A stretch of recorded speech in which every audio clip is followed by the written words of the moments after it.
tadi, ya, menghalangi sterik, ya dibungkus yang tadi Xbox gitu ya.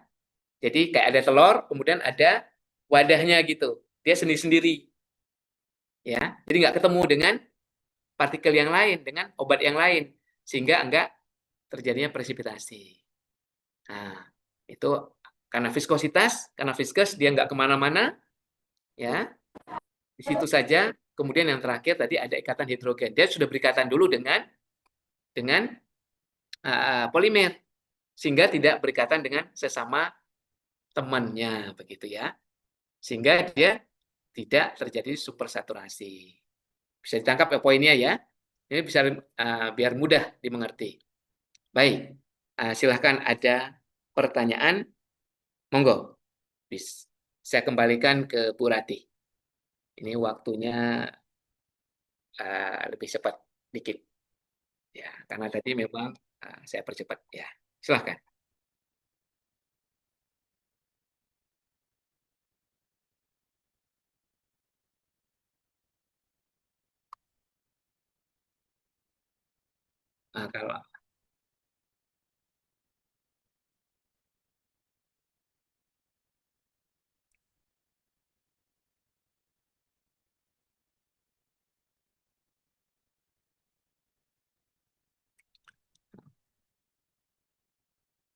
Kalau untuk skripsi itu banyak itu kalau dengan polimer, ya polimernya banyak, tapi nggak harus presipitasi seperti ini, ya. Polimer untuk lepas lambat bisa, ya. Nanti untuk obat saya kepingin buat sediaan yang hanya bisa muku adesif, ya. Polimer ini juga yang nanti melekat di lambung, bisa. Yang floating bisa. Itu banyak kita bisa mainkan polimer, ya. Ini bisa obat hanya sebagai contoh atau sekaligus kita desain. Kalau dalam contoh ini kan lebih tadi mencari kombinasi polimernya, ya. Obat itu sebagai model. Ya, tapi langsung misalnya uh, kita menggunakan polimer kitosan. Kitosan itu dia pada pH rendah akan gelling, ya. Maka bisa untuk pengantaran obat-obat yang bekerjanya di lambung. Ya, silakan dicari obat-obat yang bekerja di lambung. Karena apa? Sampai lambung, ya, tablet yang kita buat agak tipis itu akan ngembang dan nempel di permukaan lambung. Lepas obatnya perlahan-lahan di situ. Ya, obat apa saja? Bisa obat yang kerjanya memang di lambung, bisa obat yang kelarutannya memang bagus dan absorpsinya bagus di lambung. Jadi dipertahankan di lambung. Bisa untuk obat yang stabilitasnya juga bagus di lambung. Kalau masuk ke usus halus, dia malah menjadi rusak. Kebalikan dari enterikotip. Kalau tablet enterik, obatnya itu memang pelepasannya ada di usus. Karena nggak stabil kalau di lambung, ya kan? Nah, kalau ini tadi kita pertahankan. Jadi, penggunaan polimer untuk sistem pengantaran itu sangat-sangat luas. Nah, tadi ada satu slide saya yang saya perlihatkan tadi, ya, salah satunya untuk yang seperti ini, tapi salah dua tadi untuk tablet secara umum, ya, dan untuk banyak sediaan-sediaan yang lainnya. Transdermal, ya, buku adesif untuk ini, inhalasi dan seterusnya. Silahkan.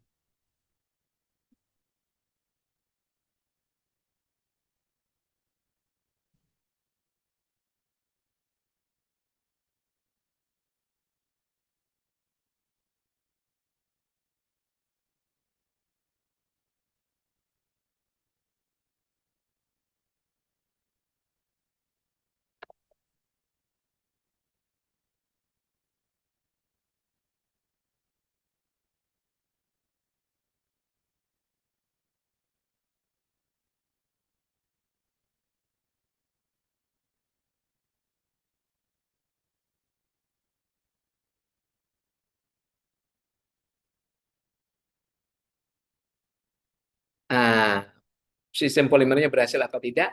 Ya setelah kita buat kan kita lihat. Nah, tadi yang kita lihat kan ada gambar. Oh, dia betul. Jadi bulat-bulat gitu karena ini membentuk beads. Ya kan? Pakai apa? Kalau mikroskop biasa tidak cukup kuat. Ini pakai SEM tadi, scanning electron microscope. Ya kan? Pakai FTIR dilihat gugus-gugusnya seperti apa. Ya kan? Ditetapkan kadarnya ada enggak obatnya di dalam. Jangan-jangan obatnya nggak masuk di dalam, cuma polimernya aja yang membentuk. Apalagi tadi, ya diuji pelepasannya bagaimana, ya kan? Dilihat swellingnya seperti apa, itu harus diuji berhasil apa tidak nanti dengan pengujian. Nah, pengujiannya apa? Tergantung pada desain produk kita untuk apa. Kalau dia bentuknya gel, kan polimer juga bisa untuk gel ya. Nah, maka pemeriksaannya ya sediaan gel. Kalau yang tablet, ya sediaan tablet. Itu. Itu Ibu? Ya,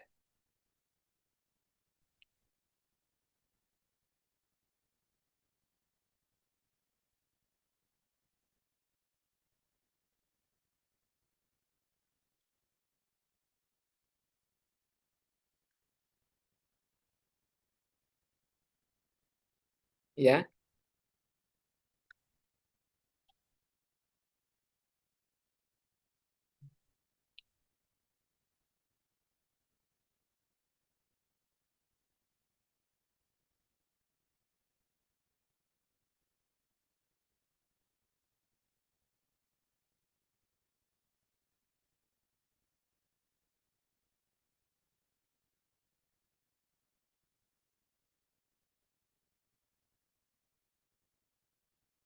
yeah. Jadi gini, eh, bagaimana kita menentukan apa namanya kombinasi polimer ya yang baik. Nah, ini harus lewat penelitian mestinya. Kita harus mendesain penelitian.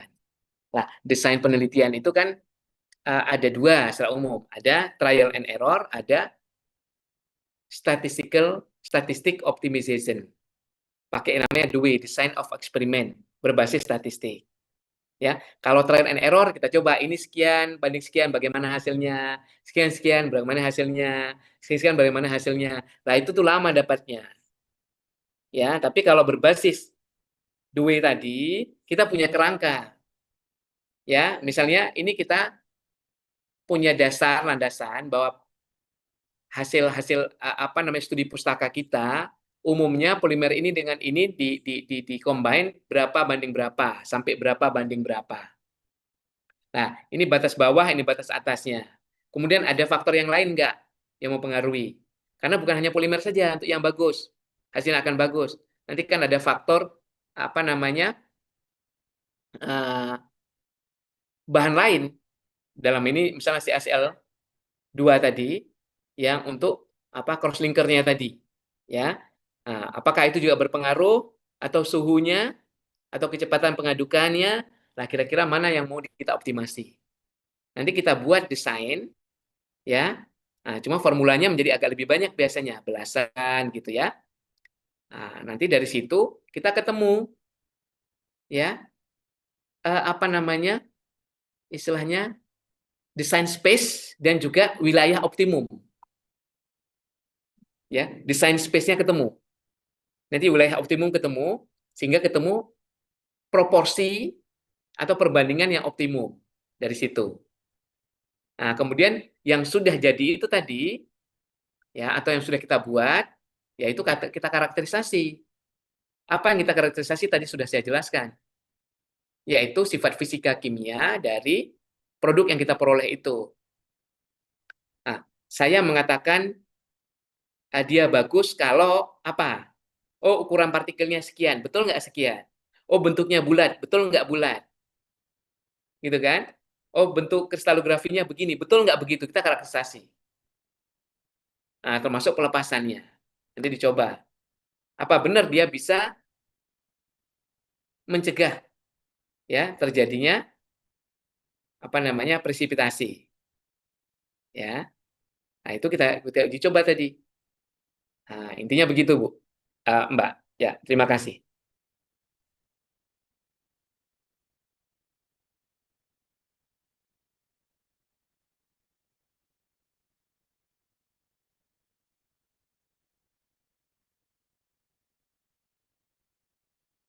Oh, ya.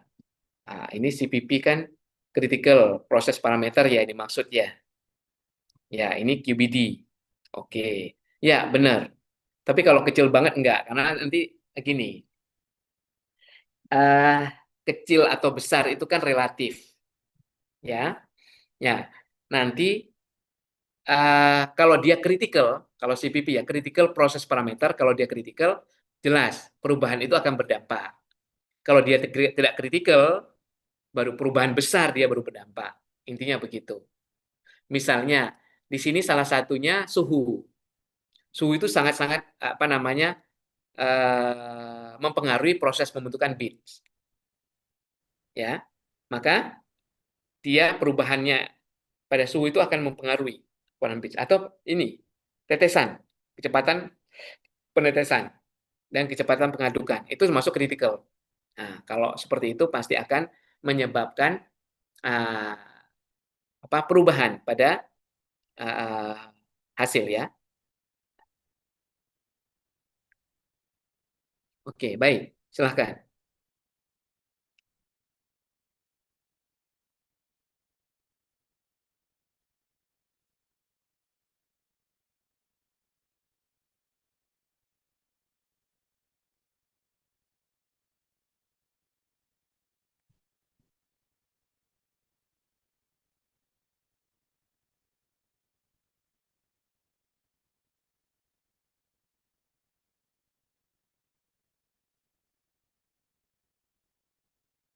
Ya, ya dua-duanya bisa. Ya, intinya itu akan mempengaruhi ya, karena tadi kan penghambatannya ada secara fisik ya. Fisik itu struktur rigidnya atau dari viskositasnya ya.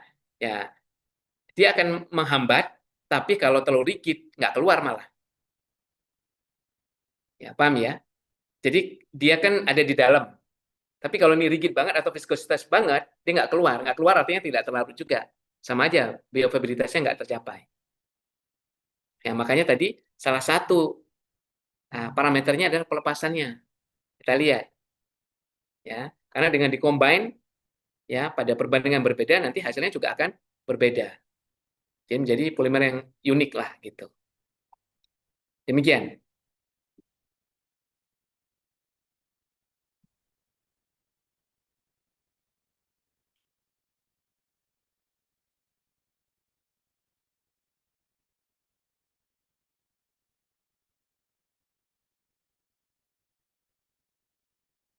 Iya, kalau tantangan itu kan dari awal saja sudah ada tantangannya. Bagaimana tadi kita memilih polimernya. Yang kedua, bagaimana konsentrasinya. Yang ketiga, bagaimana kita memproduksinya. Ya kan? Yang keempat, bagaimana kita bisa menload obat lebih banyak ke dalam polimernya. Ya kan? Yang keenam, bagaimana hasilnya kita bisa pertahankan secara konsisten bahwa ya ukuran bitsnya, distribusi ukuran partikelnya, ya dan seterusnya itu sama. Ya, yang terakhir juga nanti hasilnya itu bisa terulangkan. Nah, seringkali kita bisa membuat tapi nggak bisa terulang, ya. Artinya hasilnya masih wah terlalu bervariasi begitu. Itu semua tantangan saya kira, ya. Monggo.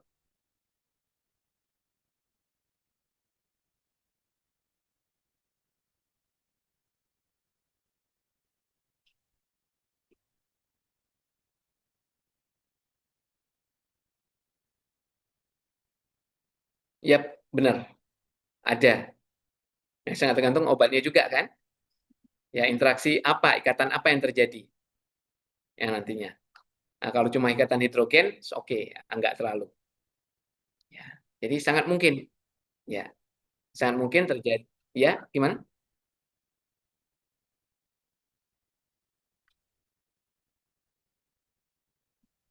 Iya, konsentrasi polimer bisa. Jenis polimernya tadi bisa.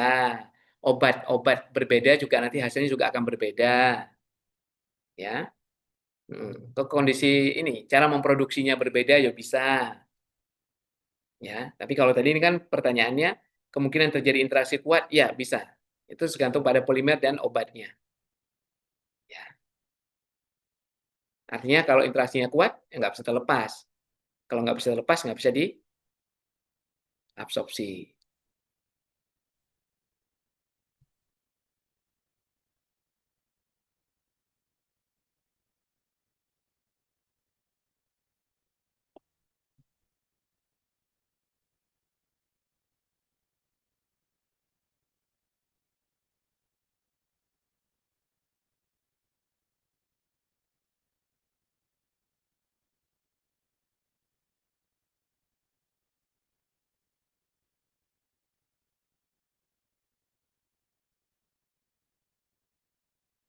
Kalau ASD apa ya? Singkatan dari apa ya SD? Kalau set, SNET, SMET, nah itu udah umum. Kalau SD itu apa ya?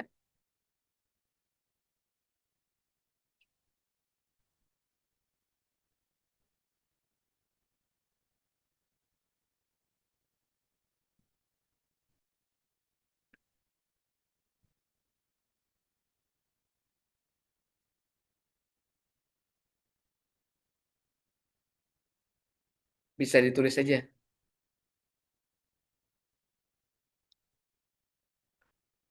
Oh, itu SD. Oh, dispersi. Kok jadi AMOF solid dispersion. Ya. Ya. Kalau AMOF itu ya AMOF ya.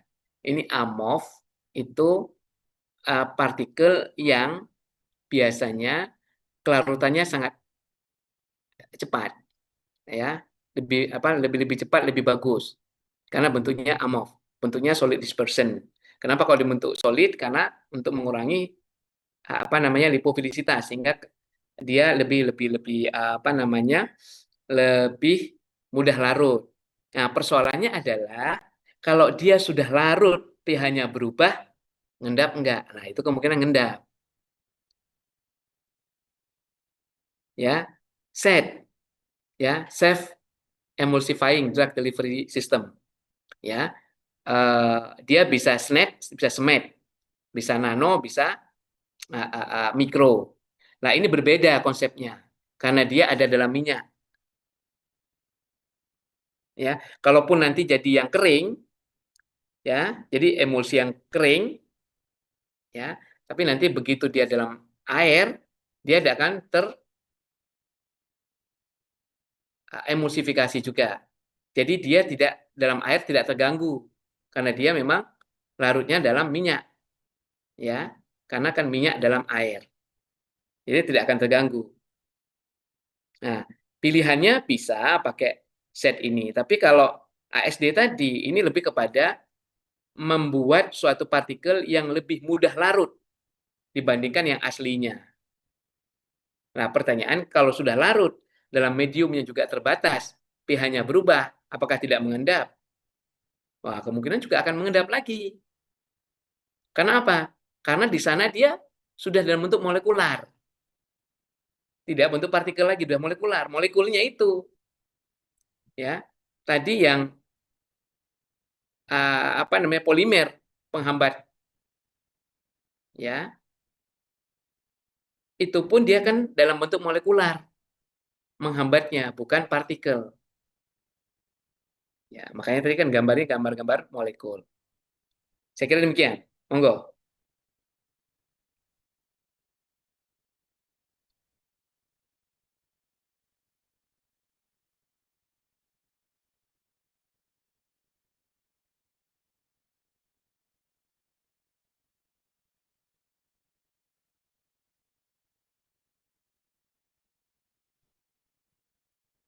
Tadi kan sudah saya jelaskan.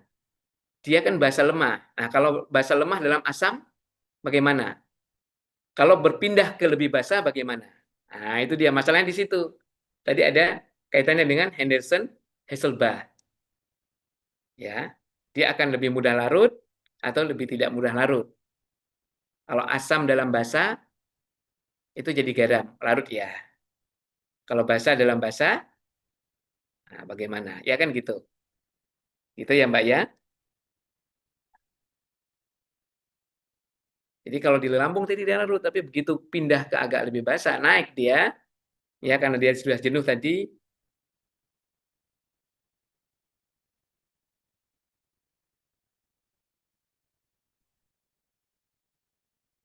Oke, baik, silakan.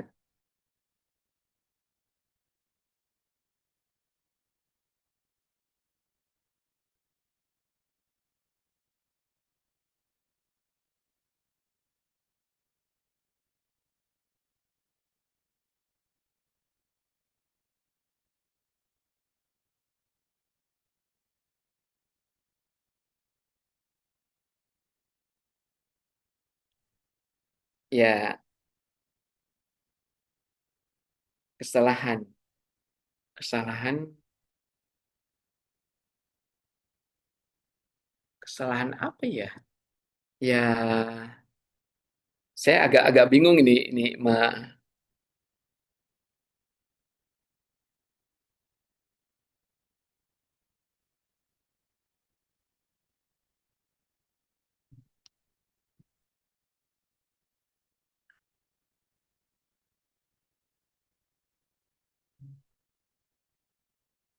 nggak ini kan punya Akila tuh pertanyaan Akila tuh. Tadi kan berarti apa kesalahan paling umum yang sering terjadi dalam memahami konsep superstructure di kalangan mahasiswa? Di mana konsep ini sebenarnya berkaitan dengan pengembangan sistem penghantaran obat basis. Jadi gini, kalau kesalahan konsep saturasi, saya kira ya saya belum tahu bagaimana pemahaman mahasiswanya sehingga saya nggak bisa jawab ya. Yang jelas bahwa tadi obat atau basa tertentu, obat ya, mau asam juga sama. Tapi nanti kalau di yang asam kejadiannya tidak di lambung ke usus, tapi dari apa namanya usus masa balik lagi ke lambung kan juga enggak juga ya. Uh, jadi apa namanya bahwa kelarutan itu dipengaruhi oleh pH. Itu dia. Ya, obat-obat yang suka larut itu gampang jenuh karena memang kelarutannya kecil. Ya, begitu perubahan pH dia akan mengendap. Nah, prinsipnya itu pemahamannya itu. Nah, kemudian bagaimana konsep ini sebenarnya berkaitan dengan pengembangan sistem pengantaran obat berbasis nano? Nano itu cuma saya bilang cuma itu ukuran. Bentuknya bisa cair boleh, ya, semi padat boleh. Dia masalahnya ukuran. Masalahnya ukuran. Bit tadi, nah itu bukan ukurannya, bitnya itu mau ukuran bit nano juga boleh, bit mikro boleh. Tetapi sesungguhnya dalam bit itu udah mekanismenya molekular. Karena yang dihambat itu molekul. Molekul itu lebih kecil karena ukurannya sudah Armstrong ya dibandingkan dengan ini nano ya. Tadi kan polimer di dalamnya kan ada ini ya, apa namanya? Ada molekul. Nah, kalau ukuran bitsnya monggo mau nano boleh, mikro boleh, nah, gitu.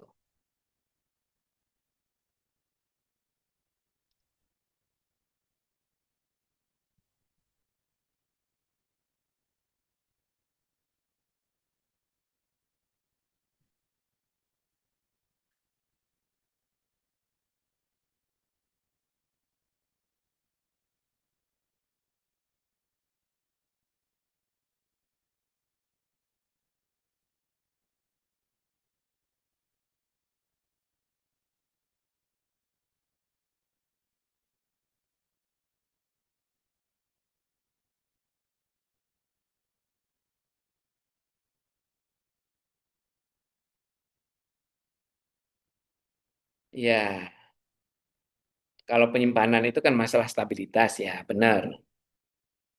Ya, stabil apa tidak kalau bentuknya sudah kering, ya biasanya lebih stabil. Kalau bentuknya cair, ya dia nggak stabil. Makanya tadi dikeringkan dulu. Bentuknya harus jadi serbuk. Ya kalau masih cair ya stabilitasnya nggak tinggi gitu. Ya kalau sudah dikeringkan ya dia bentuk serbuk ya dia kering. Ya pasti stabil. Gitu ya. Cuma stabilnya berapa tahun, nah itu kan belum tahu ya harus di. Tapi kan umumnya kalau bentuknya kering kan masih stabil ya. Nah, makanya kan stabilitas tablet, serbuk itu kan 4-5 tahun. Tapi kalau bentuknya salep, ya paling 18 bulan, 2 tahun. Sirup juga gitu, paling 2 tahun. Nah, ini kan kita keringkan tadi. Ya, oke.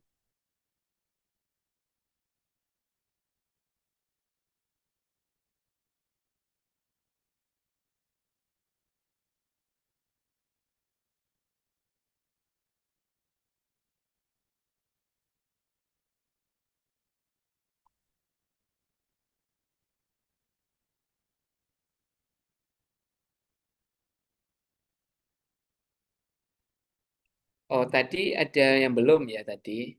Yang Vira ya.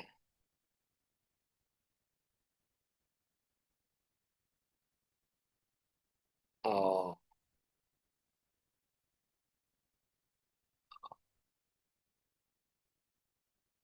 Oh, miskonsepsi atau kekeliruan dalam memahami konsep saturasi, misalnya dalam membedakan antara larutan jenuh dengan supersaturasi ya. Ya, jenuh itu ya juga sudah terjadi saturasi dalam hal ini kan super itu sudah dia sebenarnya sudah pada titik tadi titik balik ya. Titik balik di mana uh, jadi dengan perubahan sedikit itu akan terus terjadi proses pengendapan ya, jenuh ya. Saturasi jenuh itu kan sama ya. Ini kalau sudah super super jenuh gitu ya. Sudah jenuh, udah kelewat jenuh gitu ya. Lewat jenuh maksudnya super saturasi. Terus kemudian tadi yang di Vira.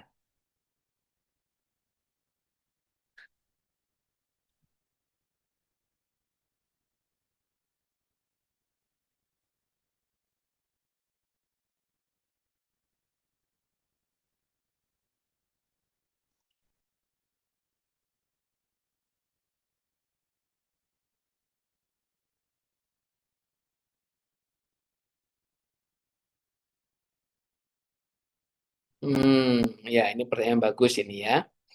Oke, seringkali meningkatkan viskositas sediaan dalam ya. Jadi viskositas dalam sediaan tidak. Dia kan ini bit tadi ya. Dia begitu kena air dia mengembang. Oke, mengembang. Nah, cairan itu apa namanya? Sebenarnya cairan lambung kita membayangkan itu seperti apa sih? Kayak jus, tidak kayak air biasa. Kita makan juga kok. Makan di sana diaduk segala macam kayak jus ya. Sehingga kan airnya yang tersedia juga sedikit gitu kan, nggak banyak karena sebagian sudah digunakan untuk ngejus yang lain kan gitu. Ah, ah.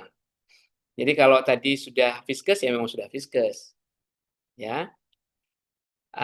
Jadi bukan karena polimer tadi ya. Polimer tadi kan obat kan cuma sedikit. Lebih banyak nasi yang kita makan. Ya kan lebih banyak yang lain yang kita makan yang banyak itu yang juga itu akan membuat cairan lambung menjadi jus gitu. Oke, jadi kalau dari obatnya tidak ngaruh karena selalu sedikit. Nah, kemudian terkait dengan absorpsi, nah tadi kalau dia beach, kemudian dia rigid, kental, beachnya itu setelah kena air, maka obat untuk keluarnya sedikit. Nah, itu secara langsung ada, ya. Artinya mempengaruhi kecepatan absorpsinya. Gitu ya.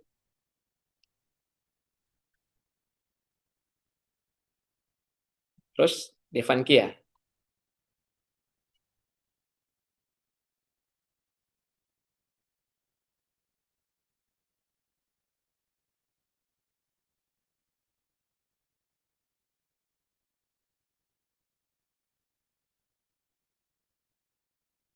ya, ya, tadi sebenarnya di slide saya juga sudah ada ya.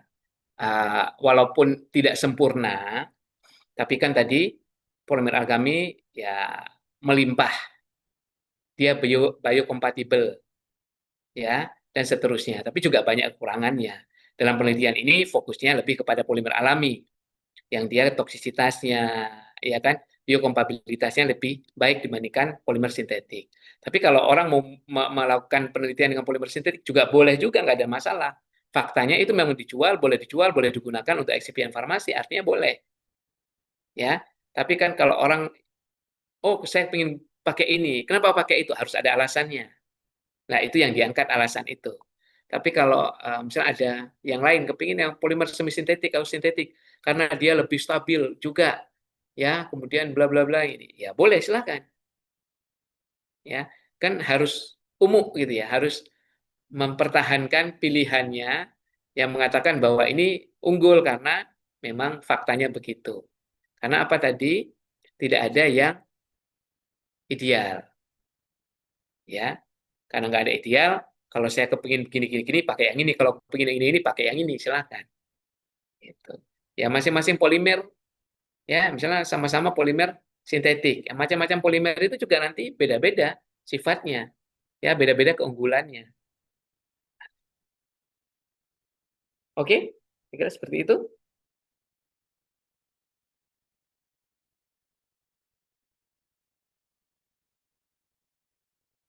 Silakan.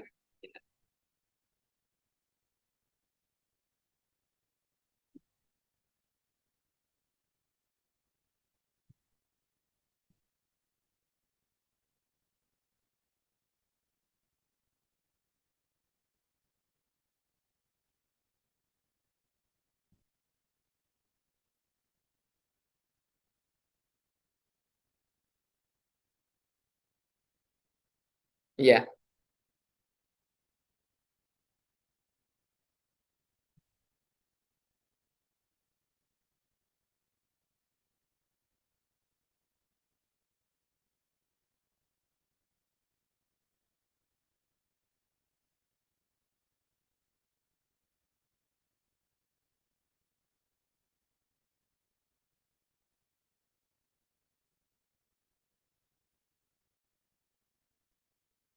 Hmm.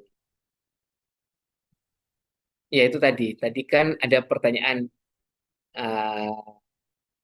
temannya, bagaimana cara kita menetapkan kombinasi mana yang bagus, proporsinya dan sebagainya. Nah, sekali lagi ini harus dilakukan optimasi, ya.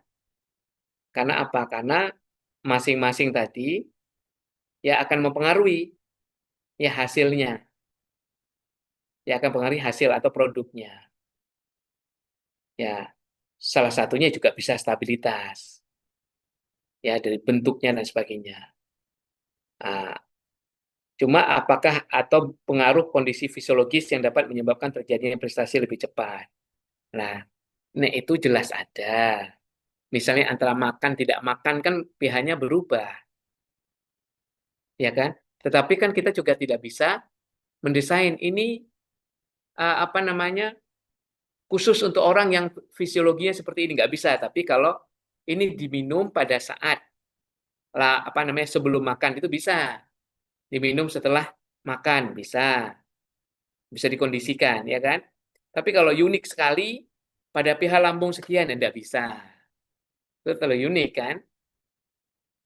Nah, paham maksud saya ya? Nah, jadi saya ulangi,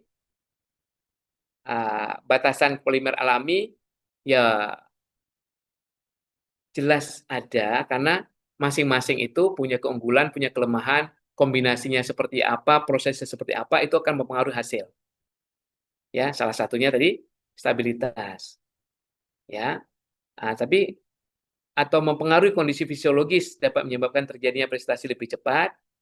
Nah, kalau itu jelas iya, ya kita makan apa itu akan perut kita lebih asam atau lebih basah dan sebagainya karena dia pengaruh oleh kondisi asam basah itu iya betul. Tapi kan sekali lagi kita tidak bisa mendesain loh kamu nanti makannya harus dengan ini dengan pH harus sekian di lambung itu nggak bisa. Ya yang bisa ya diminum setelah makan atau sebelum makan. Kalau sebelum makan artinya lebih asam gitu. Kalau setelah makan keasamannya naik. Kan dalam kondisi puasa dan makan berbeda ya pH lambung. Nah, kalau itu bisa nanti di petunjuk ya. Saya kira seperti itu.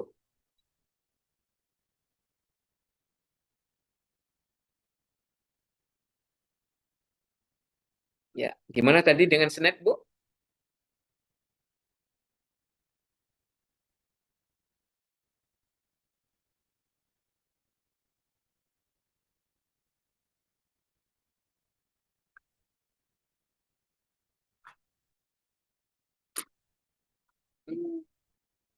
Snack itu kan self nano emulsion drug delivery ya. Ya, isinya kan nggak ada polimer.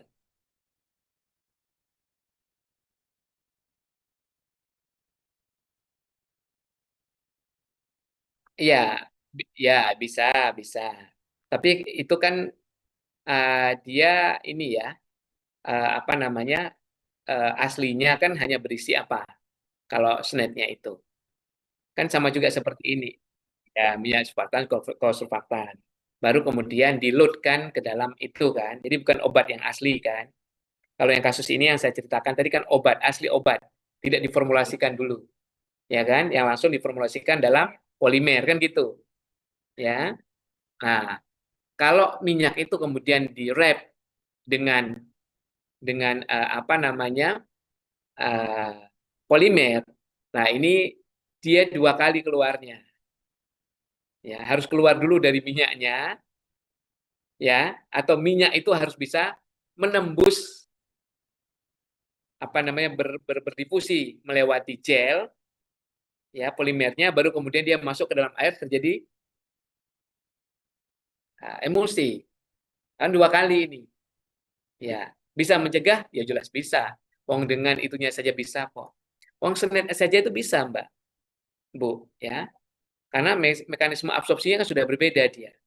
Ya, senet dengan ukuran yang nano nanti mekanisme absorpsinya sudah berbeda. Ya, jadi begitu.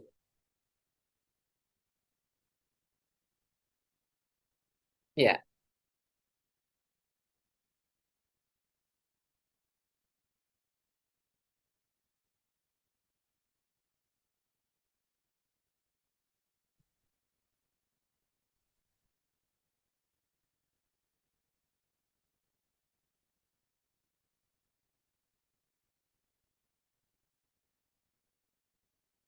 Ya, terima kasih Bu Ratih atas waktu dan tempatnya.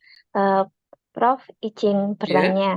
Eh, Kata nanoteknologi itu kan suatu sistem yang penyerapan obatnya itu bagus dan tertarget ya. Nah, suatu ketika waktu saya S2 itu kan saya ambil nanoteknologi.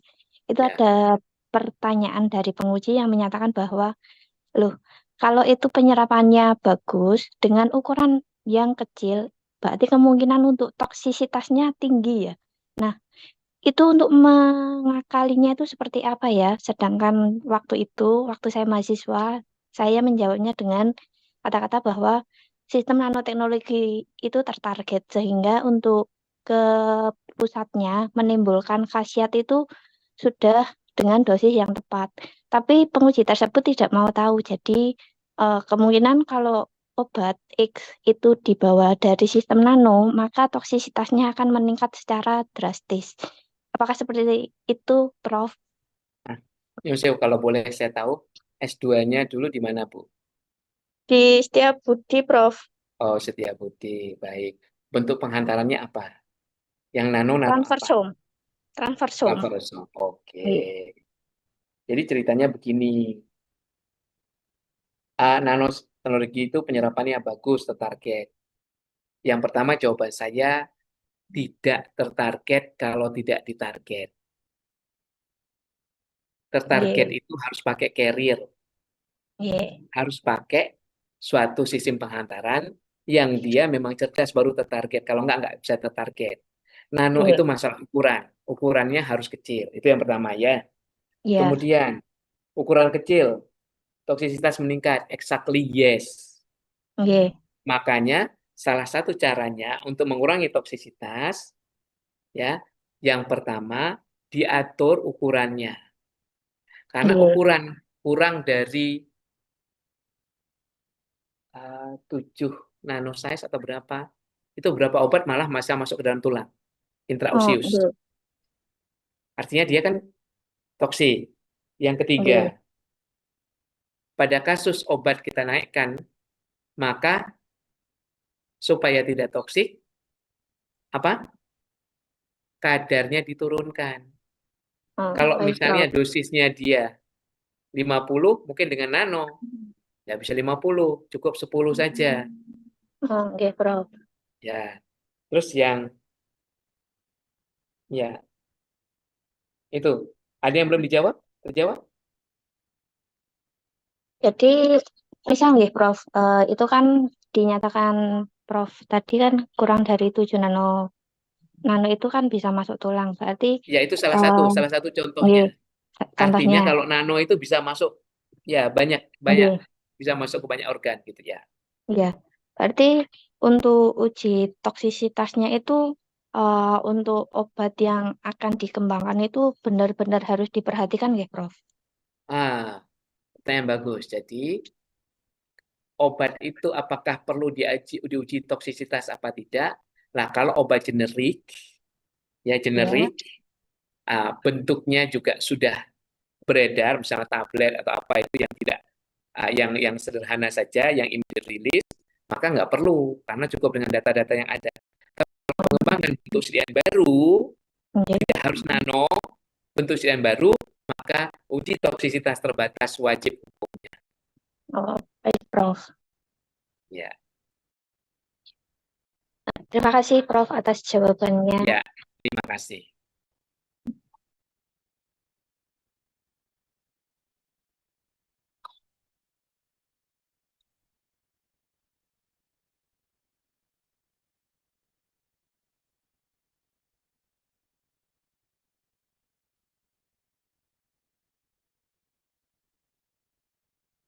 Ya, exactly yes. Ya, dan kita tidak boleh trial and error.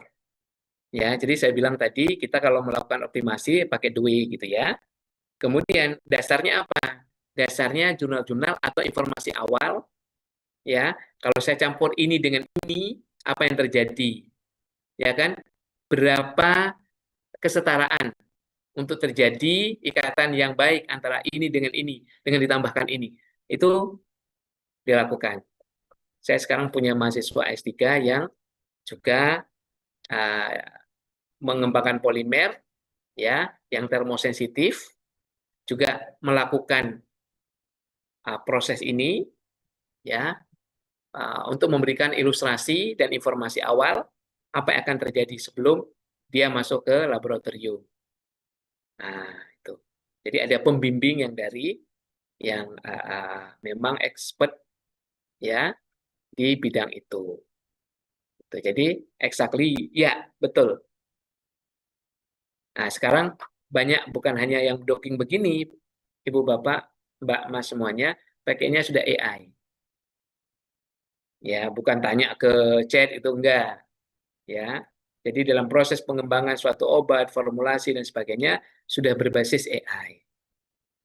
Ya, AI yang model big data begitu. Oke? Monggo kalau masih ada silakan.